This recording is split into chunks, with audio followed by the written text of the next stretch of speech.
Welcome to InFocus with Ejaz Haider. This program is supported by the Center for Security, Strategy and Policy Research.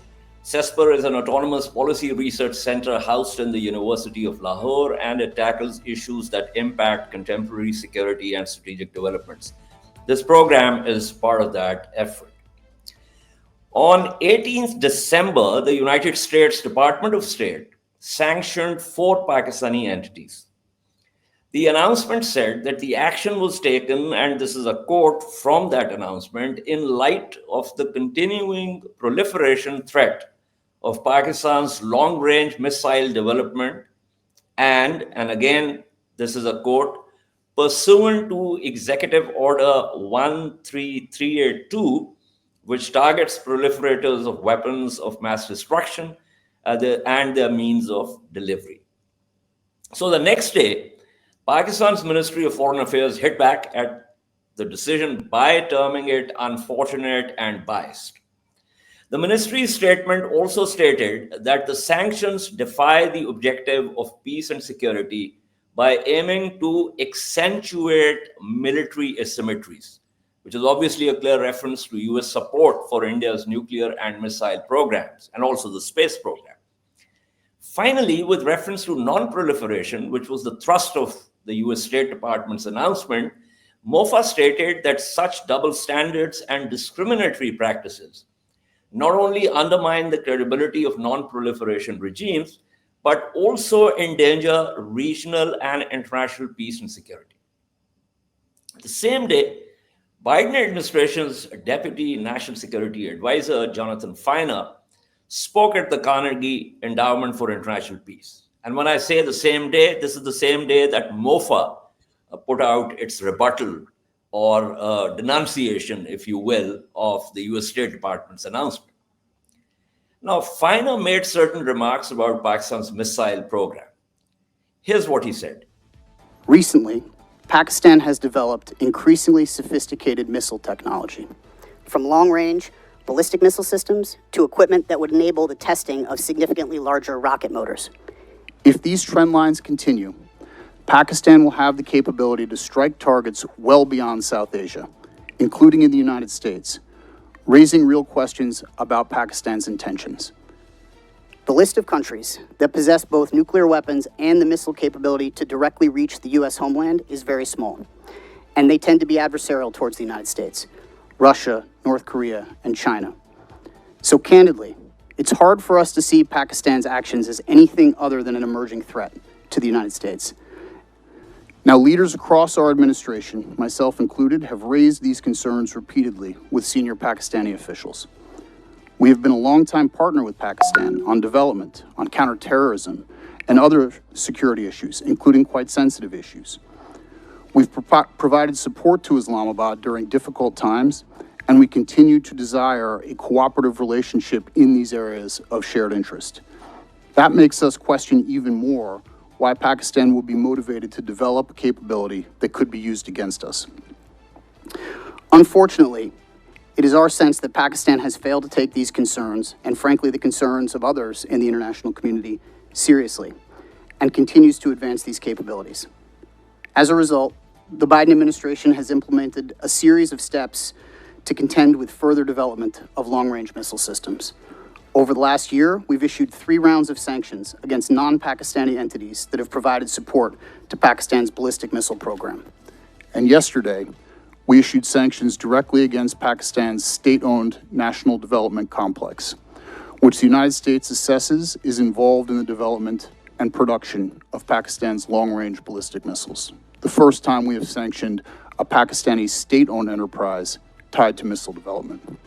Simply put, we're going to keep the pressure on Pakistan regarding its long-range missile program, even as we also continue to seek diplomatic resolutions to address our concerns, and we encourage every other nation to do the same. So he is wrong in terms of his statement that this is the first time that an official entity has been sanctioned, because back in 1991, the State Department had sanctioned Suparco when we started developing our nascent missile program at that point. But this wasn't the end of what Jonathan Feiner said, because during Q&A, he was again asked a question with reference to his remarks about Pakistan's alleged quest for an ICBM capability. Take a listen. We've got a question in from the audience on your comments about Pakistan's motivation for developing longer range capabilities. If you can tell us, what is the thinking of the Biden administration about why Pakistan might want to seek these longer range capabilities, possibly including the United States? It is a new development in Pakistan's nuclear program, but what might some of the reasons be for this? So I'm not going to speculate on motivations. I would actually very much encourage those in conversation with Pakistani officials to ask those questions themselves, the way others have asked those questions pretty directly. What I can say is, just looking at a map and looking at ranges, we believe that this is fundamentally focused on us. And I think that is an inescapable conclusion based on the information that we've got. And that is why this is of such great concern, because the United States will not simply sit back and watch the development of this capability That we believe could pose a threat ultimately down the road. Well, so this is the fourth round of sanctions against Pakistan. The earlier three rounds also targeted certain Chinese entities in October 2023, April 2024, and September 2024, respectively. And the fact that Feiner has jumped from the fact that Pakistan is trying to develop the big diameter rocket motors to the fact, is presumably, that it is for the development of ICBMs, to the rather absurd claim that this capability is essentially directed towards the United States of America. And we'll come to that. But President JFK, John F. Kennedy, was once asked the difference between the Atlas space launch vehicle and an Atlas missile aimed at the Soviet Union. And he answered with a single word: attitude. So China, France, the Soviet Union, / Russia, the United Kingdom, and the United States adapted a ballistic missile as a space launch vehicle. Now, India turned the process around and it adapted a space launch vehicle as a ballistic missile. In the 1980s, India adapted a space launch vehicle, the SLV-3, to become the Agni medium-range ballistic missile. India traditionally describes nuclear and missile programs as civilian until it can't deny their military character. So the 1974 test, it described as a peaceful nuclear explosion. Similarly, Agni was described as a technology demonstrator. Now, of course, we know that Agni 5 has a claimed range of more than 5,000 kilometers and is supposed to hit targets in China, which is, of course, perfectly fine by the United States, I assume. But experts in the US have also been queasy, not all of them, but many of them, about Indo-US space and technology cooperation, which an assessment by the Arms Control Association, and this assessment was back in 2002 or 3, if I remember correctly, described as a glide path to ICBM trouble. Ironically, on 17th December, a day before Feiner was to jump at these absurd conclusions about Pakistan, the White House put out a fact sheet titled "The United States and India Advance Growing Space Partnership."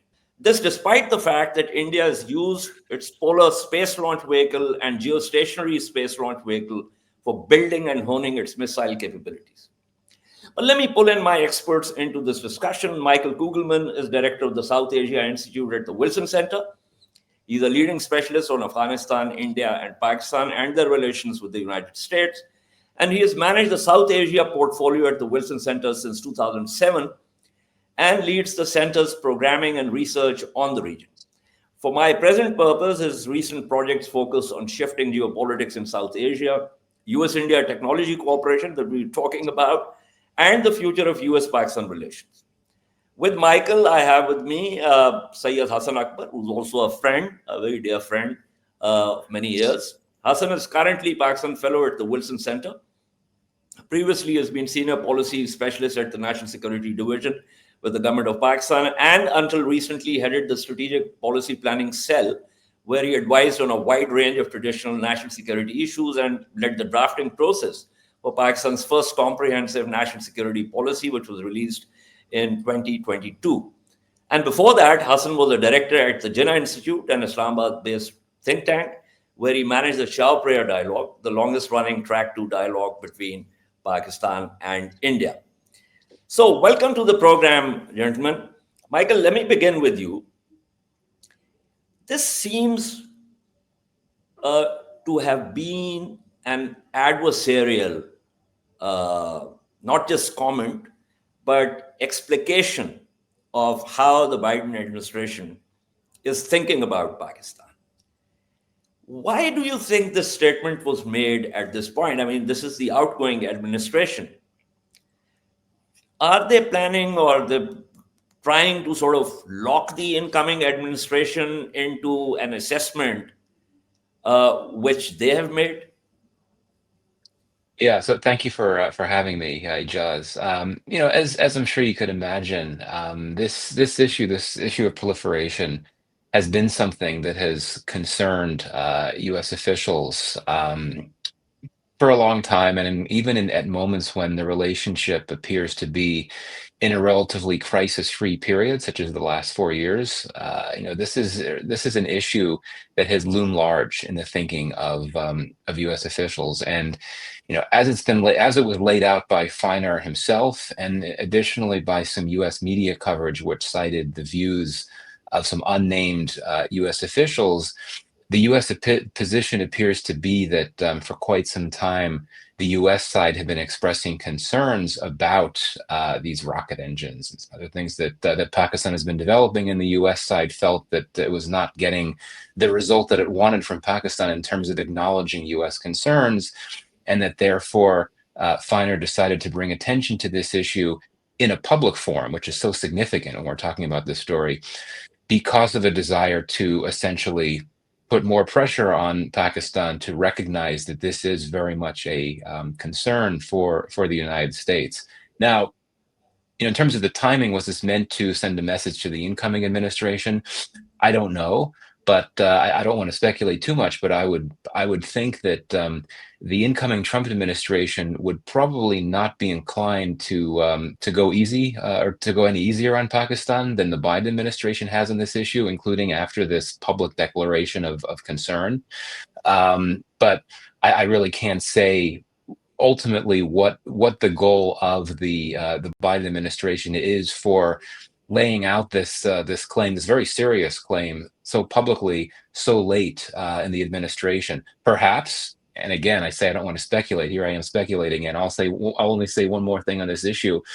Perhaps this is also a case of an outgoing administration wanting to essentially assert its commitment to the global non-proliferation regime by making this big declaration. But again, this is something that's concerned U.S. officials for quite some time, including over the last few years. And I think now we all know, or the public knows, just how much of a concern, a worry, and anxiety that this is for this administration, and I'm sure will be for the next one as well. Right. So, Michael, you have been looking at this region for a long time.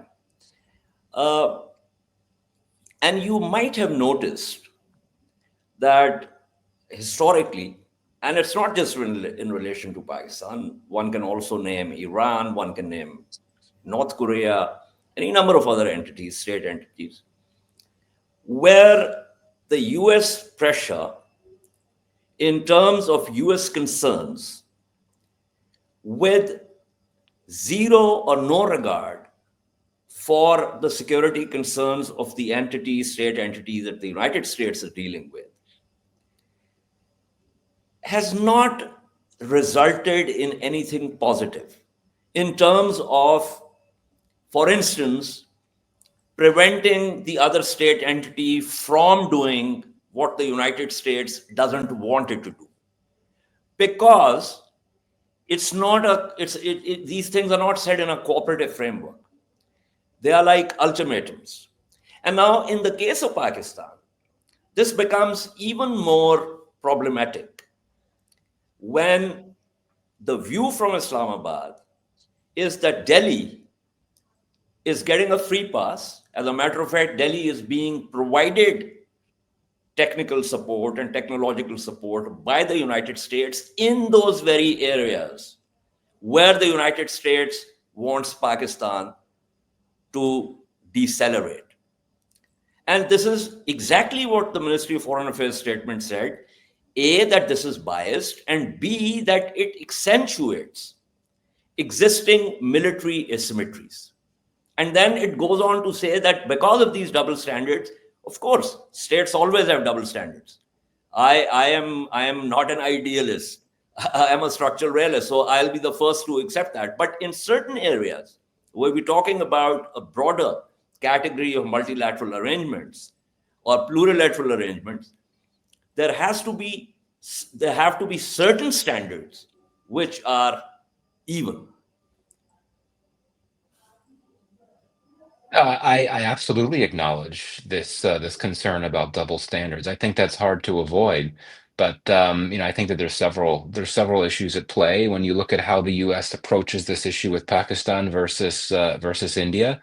As we all know, the U.S. India and U.S. Pakistan relationships have diverged significantly, I would argue, over the last few decades. Particularly as U.S. India strategic cooperation partnership has really picked up over the last decade plus, particularly as U.S.-China competition picked up. And so it's, I think, not surprising at all that the U.S. would take a different position toward India than it would toward Pakistan in this regard. And if you go back to the civil nuclear deal that the U.S. and India signed some years ago, with, of course, India not having been a party to the NPT, I think it's very clear that there's something different going on. And again, to be very honest, and you know this, Ejaz, U.S. officials, whether you're talking about current officials or those that have been in power over the last few decades or so, there are things that they will always remember about Pakistan and its nuclear weapons program. A.Q. Khan, this is a name that is not easily forgotten here in Washington. So I think the legacy of that is something that will remain on the minds of many U.S. policymakers. But again, it's two different relationships, two different cases. Without prejudice to what you're saying with reference to A.Q. Khan, there have been these concerns, and A.Q. Khan was not, as a matter of fact, A.Q. Khan was the only one who was penalized. There were people from various other nationalities. India has had a very poor track record of safety and security. As a matter of fact, for the last 10 years or so, most of the assessments of Pakistan's nuclear safety and security and nuclear-related material safety and security record has generally been better than India's. But nonetheless, I won't take this to Hassan, but before that, on the technical side, and I'm going to pull that up, Jeffrey Lewis is one of the leading experts when it comes to missilery and these technical issues. So I just pulled out, while you were talking, I pulled out his Twitter page. And he says, and there's a thread, he says the two interesting ones relate to equipment for the testing of large diameter solid rocket motors. And he mentions the entities which were previously sanctioned, including some Chinese entities. And then he goes on to say, and which is the crux for our present purposes, he says, I'm sure Pakistan is developing large diameter solid rocket motors in excess of 1.4 meters. The diameter of the Shaheen 3, which is the diameter of Shaheen 3. But it is a huge leap, and huge leap is all caps, to suggest that the only reason for doing this is to develop an ICBM capable of targeting the United States. And then he goes on to say, space launches can be really big. India makes a 2.8 meter diameter solid motor for the polar and geostationary space launch vehicles. China recently tested a 3.5 meter diameter solid rocket motor. That's much bigger than an ICBM needs to be. Then he goes on to say another problem is that Pakistan might want an ICBM class motor to use an intermediate range ballistic missile like the SS-20, which Russia just used the first two stages to deliver conventional warheads against Ukraine just 1,000 kilometers away. And then he goes on to say countries develop big motors for all sorts of reasons. There are strategic reasons like I need an ICBM, or I want to put a satellite in orbit, as well as other sorts of political reasons like I want to work on cool technology, or India is one. It's not fair.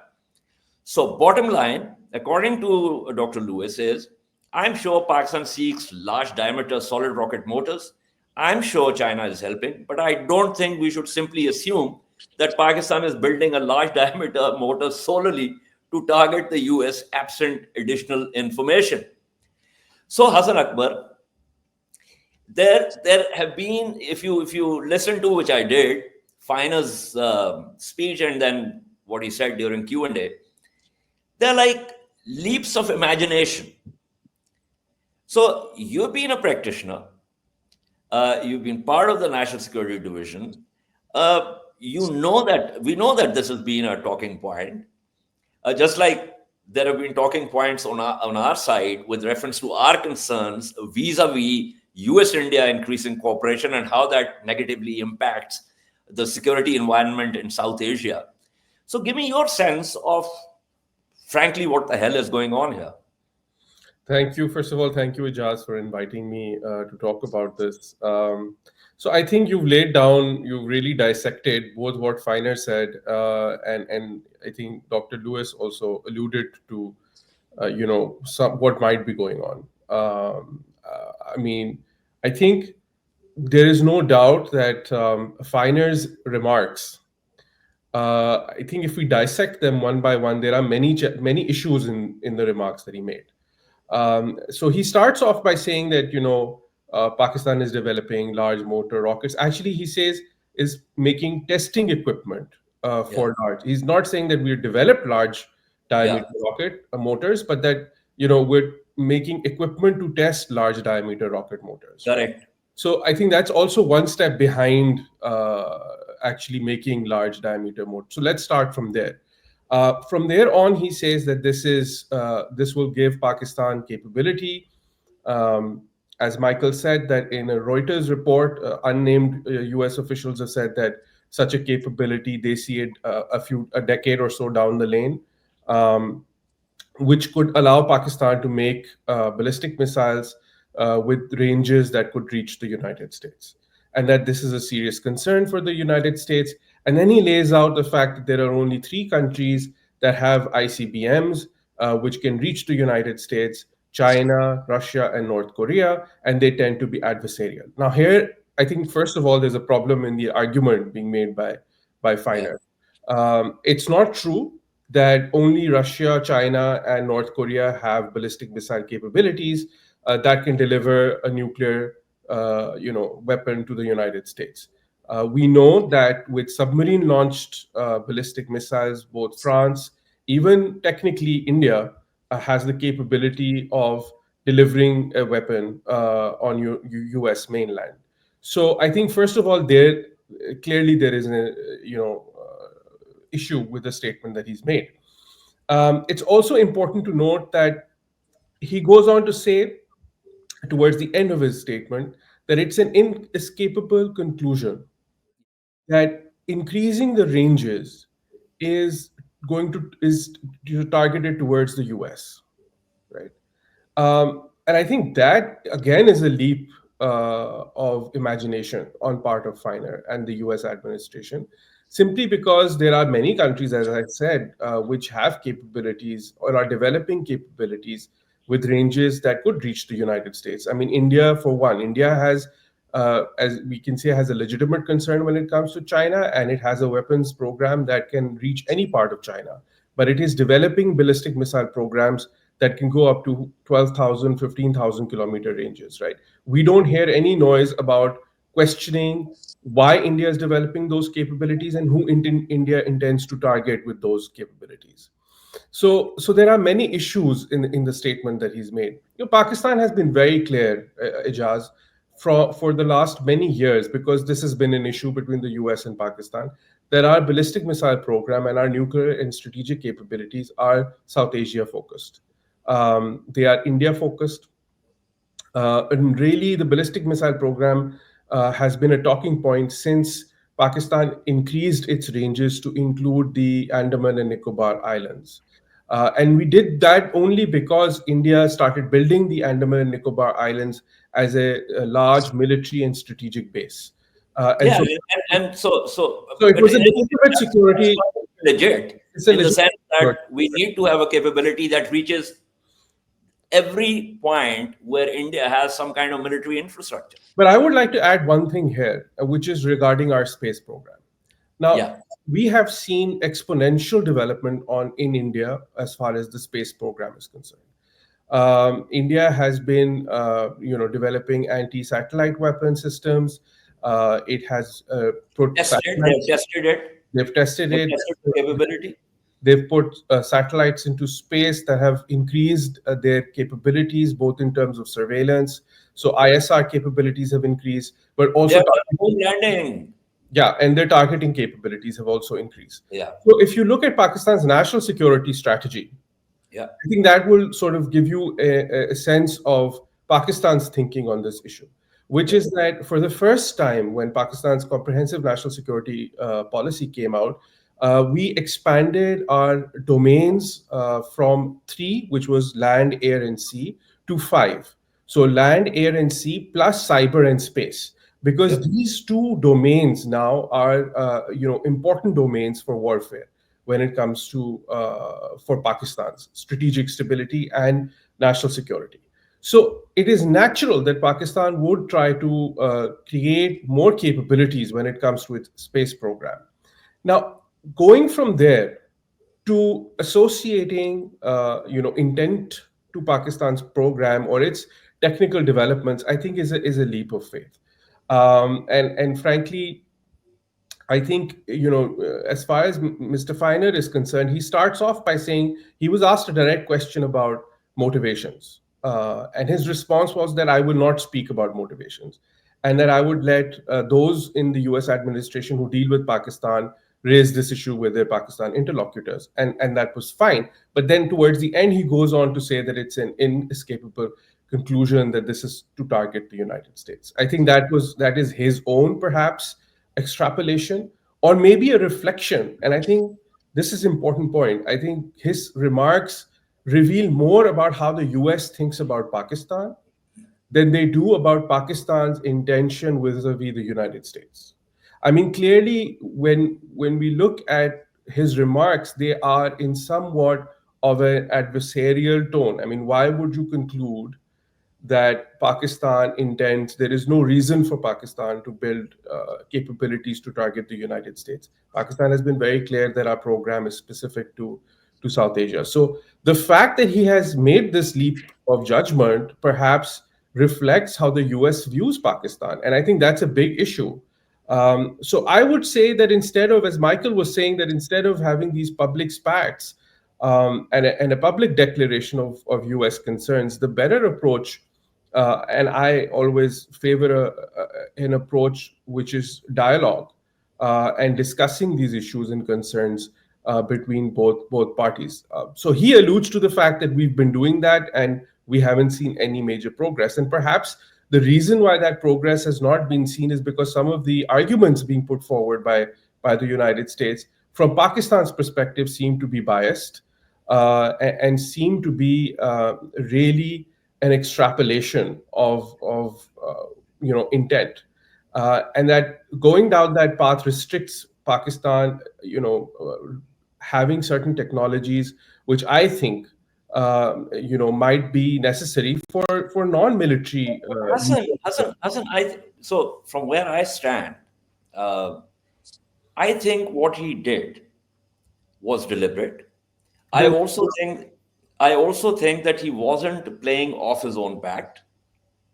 I think he was saying something at that WMD conference at Carnegie, because he was speaking from a text, and it was a written text, and I'm sure it wasn't something that he wrote while being cabbed to Carnegie. It must have been done by Staffel. It must have been, the text must have been looked at by him, by others. And so it was deliberate. And I think Michael is right in the sense that there's a signaling of sorts here with reference to US saying, well, we are now bracketing you, and this is not the first time. We've heard this term frenemies and so on and so forth for a fairly long time now, that we have this set of rules for India, who we believe is going to be the net security provider in the region. And we're going to have these rules for you guys. And I think that this was the expression, and it was said deliberately, publicly. And I think this adversarial, and you're right, this kind of links up with his conclusion ultimately that Pakistan would be developing ICBMs in order to strike at the United States. Because there's no other way that one can begin to think how the development, even if we were to agree that Pakistan was developing the ICBM, that the development of the ICBM would necessarily be against the United States of America. But Michael, here's the thing. I know, I have also worked inside the Beltway. So I have a pretty good window into how things work there. There's always the immediate and what the French call the longue durée. The longer trajectory is generally not taken. India is very clear, and India has been constantly clear, and India has actually been playing all sides, that they believe there is a multipolar world. And so they're extracting things from the United States. They're extracting things from Russia. And they are not going to be the counterweight to China. And you can mark my words for this. So they're basically playing all sides. Is there anyone inside the Beltway who actually understands the game that India is playing? Or is everyone boarded the bandwagon that, oh, India is a US ally, that India is going to be a counterweight to China, and that India will do X, Y, Z to promote the US interests? Even at the cost, if I may add, even at the cost of India's own interests. Yeah, great question. Just very briefly before I get to that, just wanted to say a few quick words to follow on the points that Hassan made. Looking at how, looking at this, what's going on here with what was said by Feiner and what this all means. Yeah, I think it's important to keep in mind that over the last few years, the State Department has really been driving the U.S.-Pakistan relationship on the U.S. side. And my sense is that the White House had really not been wanting to focus much on the U.S.-Pakistan relationship. Pakistan has not really had many friends in the White House over the last few years. And in that sense, for a White House official to make these comments, I think might reflect the view in the White House that there is not so much at stake with the relationship with Pakistan that it could not risk making a comment that would surely not be received well, to put it mildly, in Pakistan. So I think that it's important to keep the broader dynamics of the U.S.-Pakistan relationship in mind as well. I do think that getting to this issue of why did he make these comments and why now. Indeed, there might be something to this idea that the view is that it was important to go public to make very clear to Pakistan that this is something that the U.S. takes very seriously and that it worries about the potential longer run implications of these missile developments. Anyway, so I'll just leave it at that. I think that the broader dynamics of the bilateral relationship are important to keep in mind. Turning to India, it's a very complex issue, for sure. And we've actually seen a number of challenges creep into the U.S.-India relationship over the last few years. As you know, the big issue has been the issue of transnational repression. Of course, India has been accused of being involved in this failed assassination plot targeting a Sikh separatist in New York. This is something that has brought some tensions into the relationship. And I think that that was such a key moment for the relationship, because I would argue that for some years, U.S. officials in the Biden administration have been concerned about what has been playing out internally in India, particularly in terms of rights and democracy issues. But what was playing out in India was not viewed as a concern, or much less a threat to U.S. interests, because it was playing out in India. But then when you have a case of what appears to be transnational repression playing out on U.S. soil, obviously that's something that the Biden administration could not just overlook or ignore. But getting to the broader strategic issues, yeah, I mean, I think that so long as U.S.-China competition continues to be what it is, I think that there will be bipartisan support in Washington for the idea that India can be, Washington's best bet in South Asia to work with India to counter that threat. Now, absolutely, we could talk about all the reasons why that might be a bit of a risky gamble, but I would put it this way. Yes, we've heard for quite some time that the U.S. views India as being a net security provider in the Indo-Pacific, working with the U.S. and other allies and partners in the Quad and elsewhere to push back against China.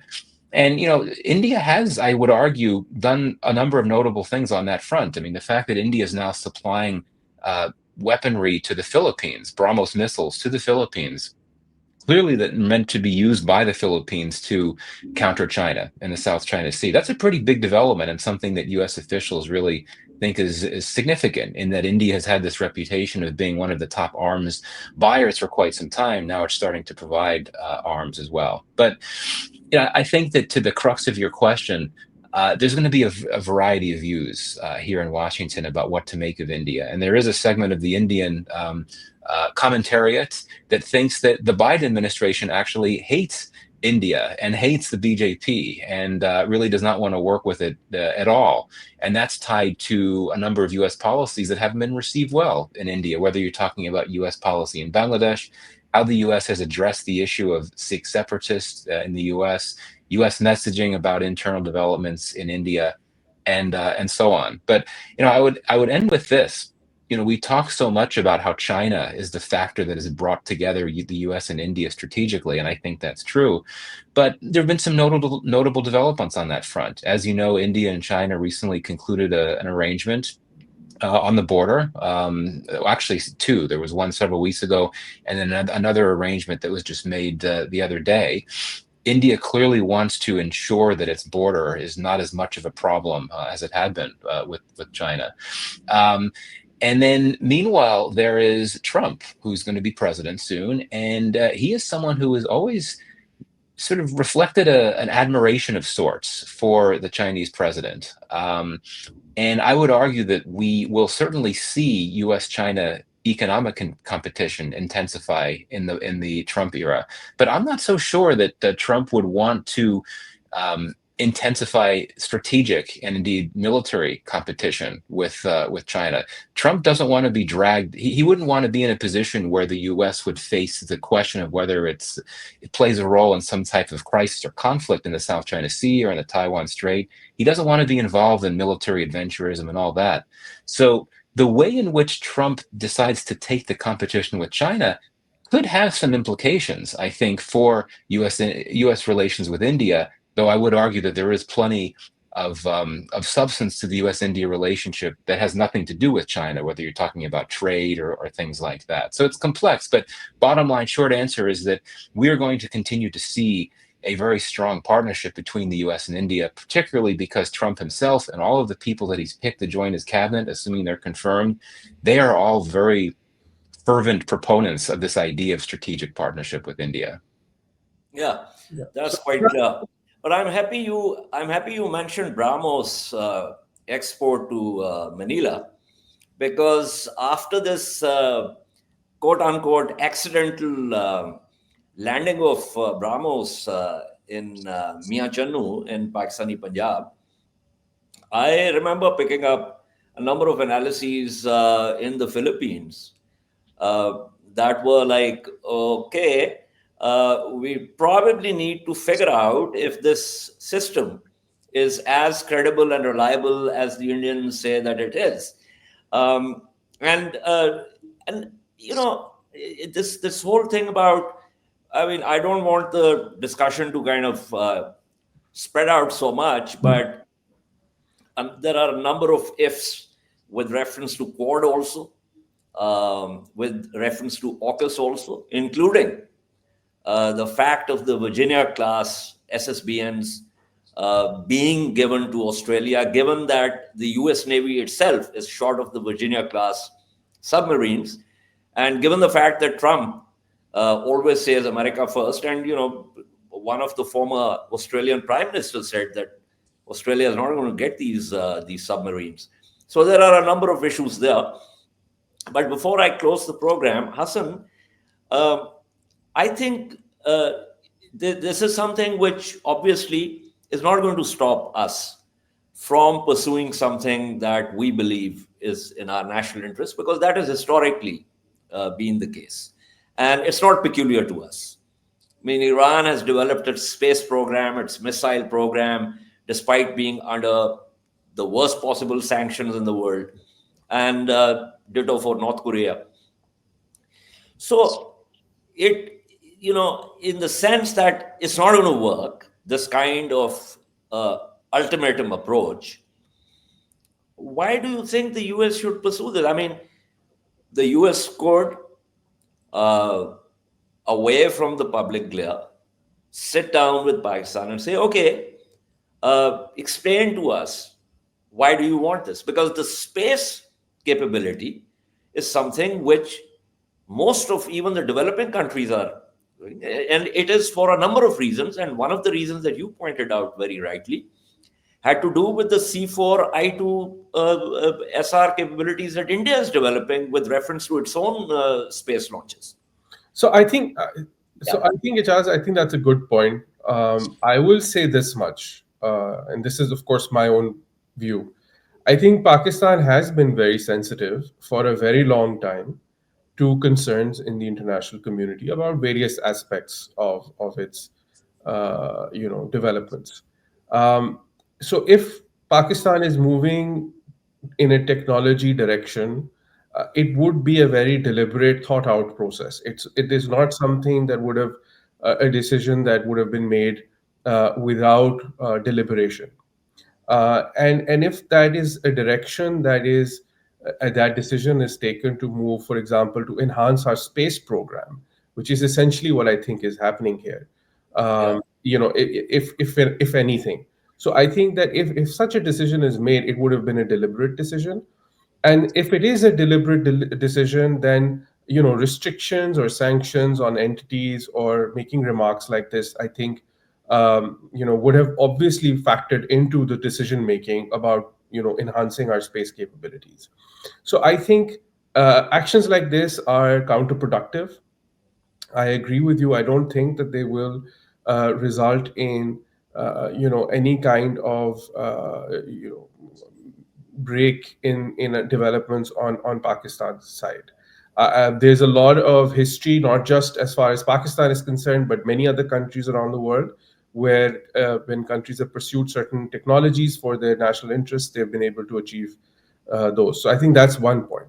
I think the second point, which bears mentioning here, and is in my view, a more sort of larger point, is that US support for India, and we understand that US is a strategic partnership, and China and all those elements, it is inevitably creating instability in the strategic equation in South Asia, right? So both the enhancement in conventional capabilities of the Indian military, as well as the enhancement of strategic and space capabilities in India, all these three elements contribute to strategic instability in South Asia.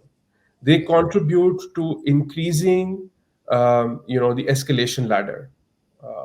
So I think these are all factors that not a lot of thinking is going into this as far as the US is concerned.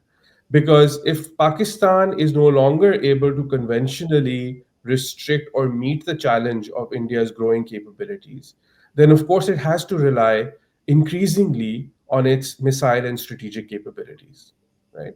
And even in that domain, if Pakistan is not getting access to certain technologies, which it feels are essential for maintaining that strategic balance, it will pursue, various different aspects of technology, which is something that the United States or other countries might not want.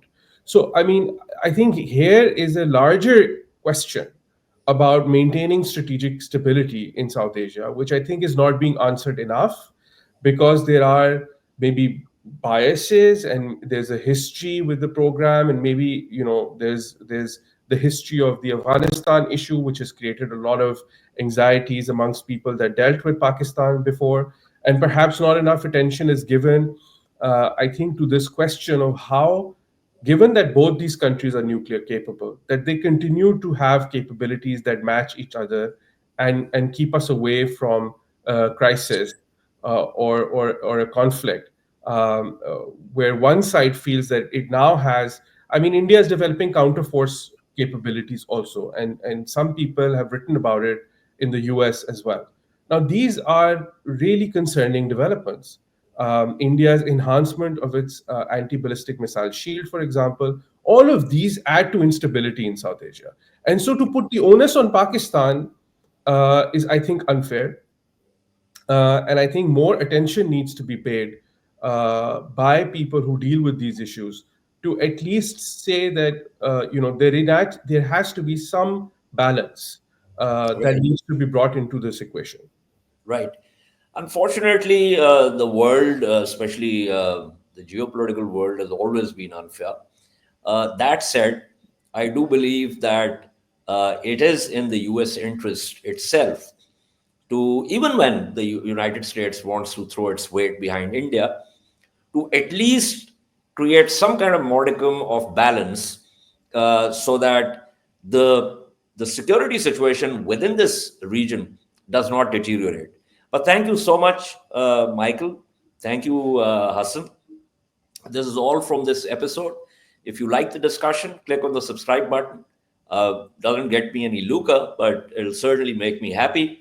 And it also helps us bring you quality discussions. So until our next episode, goodbye and stay safe.